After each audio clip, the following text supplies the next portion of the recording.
একটাই দাবি যে দীর্ঘদিনের এই বৈষম্যের অবসান চাই, কারণ এখনো ৫,০০০ বিদ্যালয় জাতীয়করণ হয়নি। তার পরিপ্রেক্ষিতে আমরা দীর্ঘদিনের রাজপথে আছি এবং থাকবো। ইতিমধ্যে আমাদের প্রধান উপদেষ্টা খালেদা জিয়ার চিঠি হয়েছে এবং প্রাথমিক শিক্ষা মন্ত্রণালয় থেকে চিঠি হয়েছে, প্রাথমিক শিক্ষা অধিদপ্তর থেকে চিঠি অলরেডি গ্রহণ করেছে। তাই সরকারের কাছে আমাদের জোর দাবি এই সরকারের জন্য শেষ সময়, এই শেষ সময় আমাদের একটাই চাওয়া, বারবার মৌখিকভাবে আশ্বস্ত করা হলেও আমাদের লিখিত কোনো এখনো পর্যন্ত কোনো বাস্তবে কোনো নির্দিষ্ট কিছু হয়নি।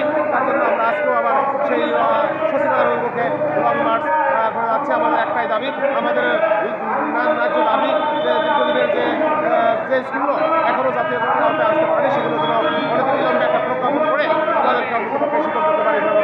আপনি এই সংগঠনের কে এবং পরিচয় যে বলুন যে আসলে মূল দাবিটা কি আপনারা? আমাদের মূল দাবিটা হলো, আমি মোহাম্মদ নাসিরুদ্দিন, আমার স্কুলের নাম শরীফুল্লাহ বলে বেসরকারি প্রাথমিক বিদ্যালয়, আমার জেলা পটুয়াখালী, এবং আমি বাংলাদেশ বেসরকারি শিক্ষক সমিতি কেন্দ্রীয় কমিটির একজন প্রচার সম্পাদক।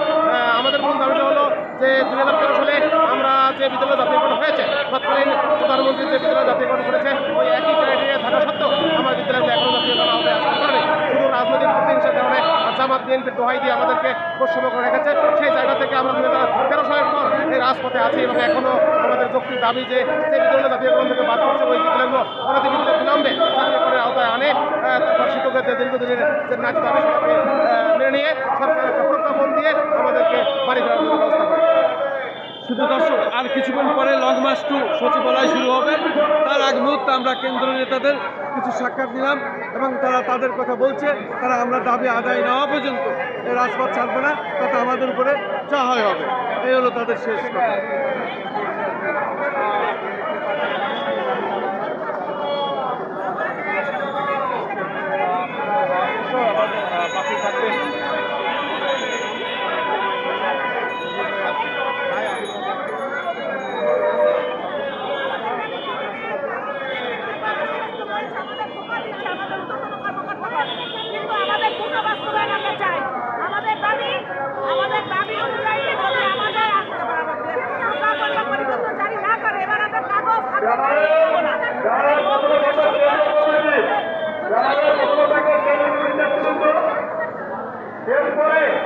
এরপরে আমাদের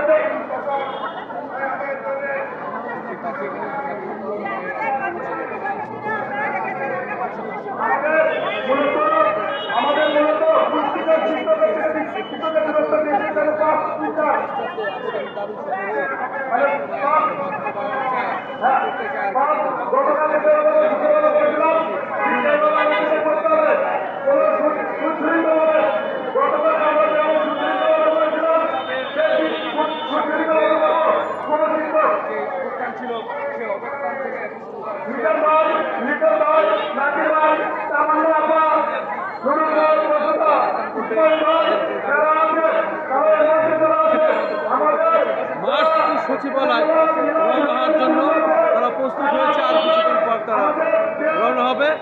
এই শিক্ষকরা তাদের দাবি আদায় না করে তারা ঘরে ফিরবে, এই হলো তাদের আজকের কথা।